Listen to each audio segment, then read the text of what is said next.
23andMe Holding Co. Some appearances in the courtroom, please. Good morning, Your Honor. Tom Risky, Carmody McDonald, on behalf of the debtors. Morning.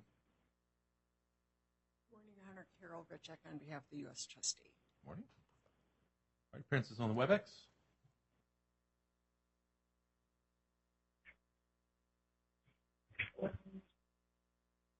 Good morning, Your Honor. Kevin Barnes, Class A shareholder. Morning. Good morning, Your Honor. Charles Vecito, Class A shareholder. Your Honor, I'd like to address the court at the end of the two agenda items, if possible. We'll see. Morning, Your Honor. Jessica Choi. We'll see how that goes. Ms. Choi, sorry.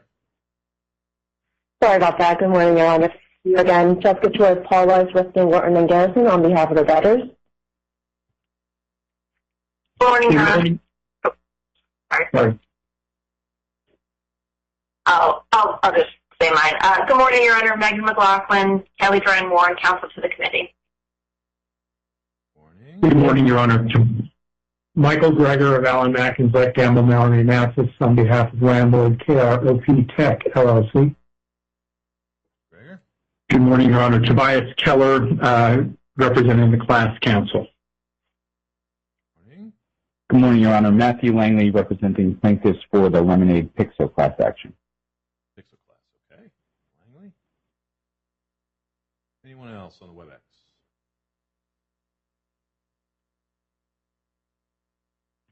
All right, Mr. Risky, are you leading the way? Thanks, Your Honor. Tom Risky for the record. Yes, Your Honor, I think we have a pretty brief docket for today. Obviously, my colleagues and the folks at MOLIS are spending a lot of their time preparing for tomorrow's auction. So I'm not sure we have a substantive update on the case generally other than that. If it pleases the court, I think I'd just go in order of the agenda today. I can take the rejection motion, and then I'd ask Ms. Choi to kind of present the briefing issues with respect to the class claimants, and then allow Your Honor to ask any questions and do that if that works. Sure. Since you mentioned an auction, I take it there's at least two bids? Correct. We have Okay. multiple bids. I think there's still some issues going on with respect to potential other qualified bids, but we are still hoping for, as Mr. Hopkins said, a robust auction tomorrow, Your Honor. Okay. Very good. Well, yeah, why don't we take up the rejection motion then? Where do we stand on that? Thank you, Your Honor. So I am pleased to report that the removal went smoothly last week. Everything was out as of Friday. However, as I've said previous times, that there's still an additional step of the county and the fire department signing off on that to make sure everything was fine. It's my understanding that's in process. Once we have that, and I can get that to the landlord, I'm cautiously optimistic we'll be able to resolve this. So we do have an agreement to just adjourn this to next week's hearing. Okay, let's hold on for just a second. Are we on the record? Are we okay? We're still on the Okay. record. Everything is fine. Okay. All right. Sorry. Go ahead. No worries. I'm not sure Ms. Jones or Mr. Geiger are on today for the landlord, but I did speak with them even I heard Mr. Gregg this morning. Yeah. Okay. Okay. So adjourn to next Tuesday, 1:30. Correct, Your Honor. Okay. Mr. Greger, Ms. Jones, anything further on that, or are we good with next Tuesday, 1:30? Greger, I think you're on mute. Apologize, Your Honor. Nothing further. We're good for 1:30 next Tuesday. Okay. Currently, I think that would be the only thing set on that calendar. So if it's resolved, or you need another continuance, if you'd let Mr. Speidel know, and we could just take care of that, and wouldn't need to have everybody dial in and for a non-substantive hearing. We appreciate But that. perhaps it will be resolved, or perhaps there'll be something to dispute. So we'll see how it goes. Great. Thank you, Your Honor. Thank you, Your Honor. Your Honor, the next matter that I previewed is with respect to the issue of briefing the class claims. We filed one stipulation with respect to one class of claimants, and then late last night filed another resolution with the Pixel claimants. Ms. Choi from Paul Weiss is on. I'm not seeing her, but I saw her earlier. Yeah, she's on. I can see her. We have a different view, I guess. So there's nothing. You can't see anything.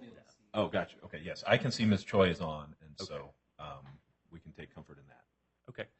So at this, I'd ask if Ms. Choi has anything to put on the record with respect to the two stipulations, and I think she'd be available to answer any questions that the court may have.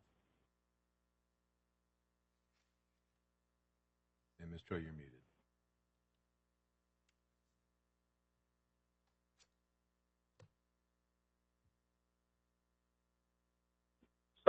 Hi, Your Honor. Can you hear me? Yes, there we go.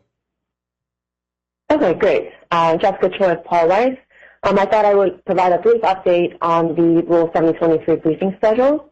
As Mr. Risky noted, the bar date order contemplates that the debtors and the committee would meet and confer with two sets of claimants.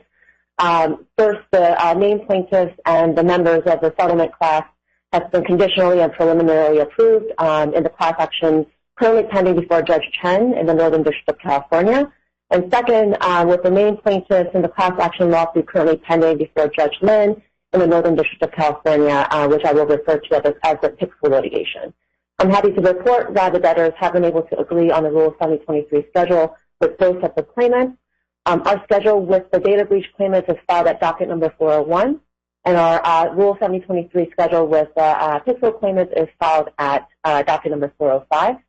I'm happy to briefly go through what those briefing schedules contemplate, Your Honor. If Your Honor has specific questions, I'm happy to address those at this time. Sure, I have them both in front of me, so I'm familiar with them. I guess a general question, is it beneficial to have separate hearings and separate tracks for these, or would they benefit from being considered together? I don't want to disrupt the equilibrium here. Yeah, I mean, I think we've engaged in separate discussions because the two class actions are a bit, differently situated. And one notable difference, Your Honor, is that our briefing schedule with the data breach claimants currently does not contemplate any discovery. So I think, it would be efficient for the estate to proceed separately on a more expedited briefing schedule timeframe with the data breach claimants. Our schedule with the Pixel claimants, however, does contemplate some discovery. And we've met and conferred and try to be efficient with the time and the estate's resources as much as possible.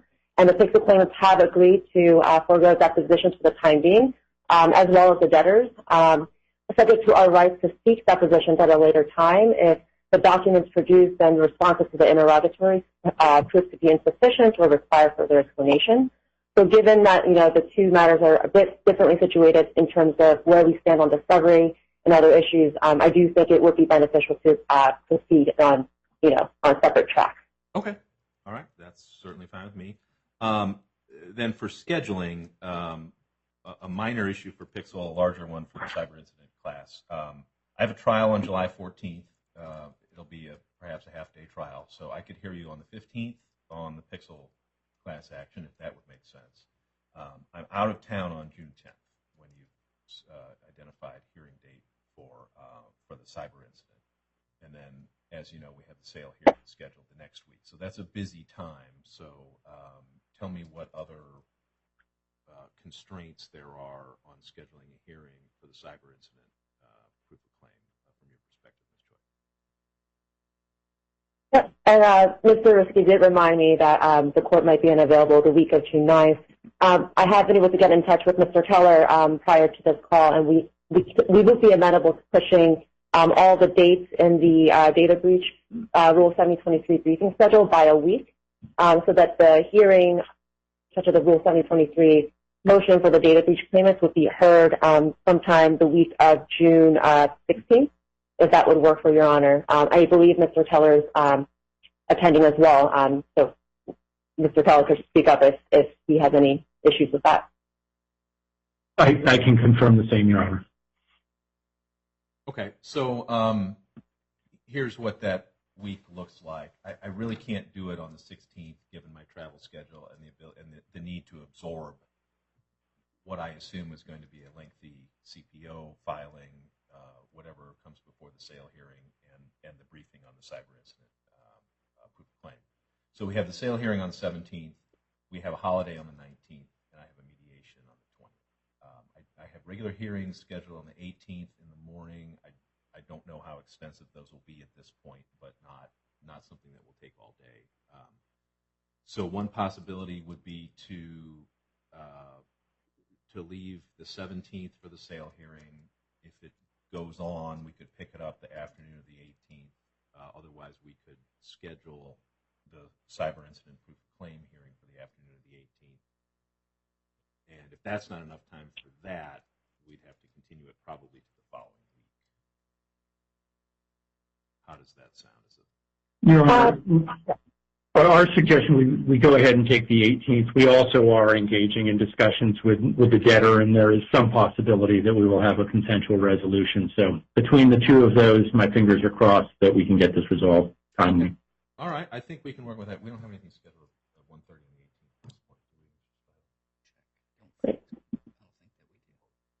And Your Honor, just to confirm that will push out the remainder of the briefing schedule items with respect to the data breach claimants. So right now we have the deadline for the data breach claimants to file the Rule 7023 motion on May 16th. I think that would get kicked to May 23rd. And the other deadlines that are contemplated in the data breach Rule 7023 motion would also get kicked, I think, by a week. I'm happy to file an updated notice on the docket if that would be helpful.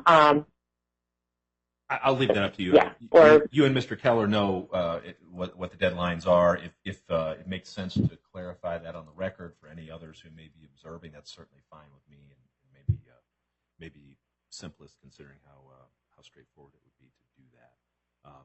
So we'll schedule the hearing on the cyber incident proof of claim for 1:30 Central Time on Wednesday, June 18th. And if the sale hearing doesn't wrap up on the 17th, I guess I'll defer to you as to which is more important to jump into on the afternoon of the 18th, considering we have a holiday the next day and time may be of the essence.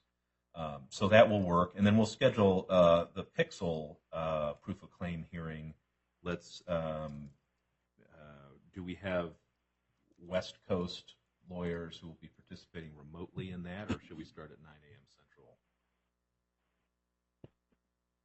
I'll defer to Mr. Langley, who I believe is online on behalf of the candidates. It's 9 a.m. start. A 9 a.m. start with work. Mr. Langley, I'm not sure where you're located, although I imagine you'll probably be in court to handle this.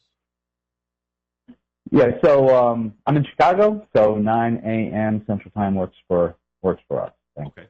All right, so let's schedule that hearing at 9 a.m. Central on Tuesday, July 15th. Great.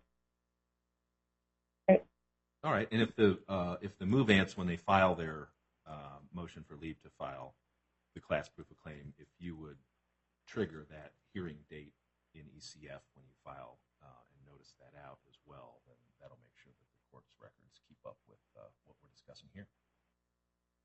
Great. Okay. Anything further on either of those class proof of claim matters? No, Your Honor. Okay. Thank you. Mr. Risky, anything further from No, Your Honor. Thank you. Nothing further from the debtors. All right, anything from the creditors committee? No, Your Honor.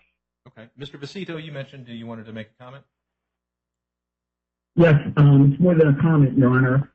There was to make the court aware, there was a post on the X social media platform on May 6th by a former founder and officer of the company that was reposted 23 times with 14,000 views. The post was, quote, based on what I'm hearing on the beats for 23andMe, I think it makes no sense for customers to download their data first, then delete their accounts. Some of the more reputable bidders are deciding to drop out given all the challenges 23andMe faces. In the future, there may be great options to upload your S&P data files to other platforms offering comprehensive analysis. In my opinion, Your Honor, the confidentiality stipulations and in agreements in the bidding procedures has been violated, and the debtor's estate has been harmed, and all stakeholders, including the equity shareholders, have been prejudiced negatively based on any genetic database diminishing because of this post. In addition, the stock that was trading at May 6th for more than $1.20 a share yesterday and today was trading for less than 60 cents a share. In my opinion, there might be negligence on the part of the debtors that could be questioned, and it appears that confidential bidding information has and is being traded upon by privileged parties. I'm requesting relief from the court to put all shareholders on equal footing and provide information that will allow the non-represented parties the ability to potentially and appropriately object to any sales transaction because of the impact these breaches may have had on the bidding and sales process. And I could go over that relief that I would be requesting. But the bottom line, Your Honor, is this was an inappropriate post, and in my opinion, the confidentiality agreements have been violated in the bidding procedures. All right, Mr. Vecito, if there's relief that you want from the court, you'll need to file a motion and file that with the clerk of the court and serve that on the debtors and other parties who you think may be responsible so that they can respond to that. As you know, anyone can post anything on Twitter. That doesn't mean it's true. I have no basis to determine whether or not it's true. And so I don't have anything that I can act on based on your report of a post on Twitter earlier this month, Mr. Vecito. So if you'd like relief from the court, put it in writing, please, and file it with the clerk of the court and serve it out and set for hearing, and we'll figure out what to do about it. And you can contact Mr. Speidel, the courtroom deputy, if you need information about the logistics of getting something filed and served. All right, anything further to come from the court? Nothing, Your Honor. Thank you. Okay, we'll be adjourned. Thanks.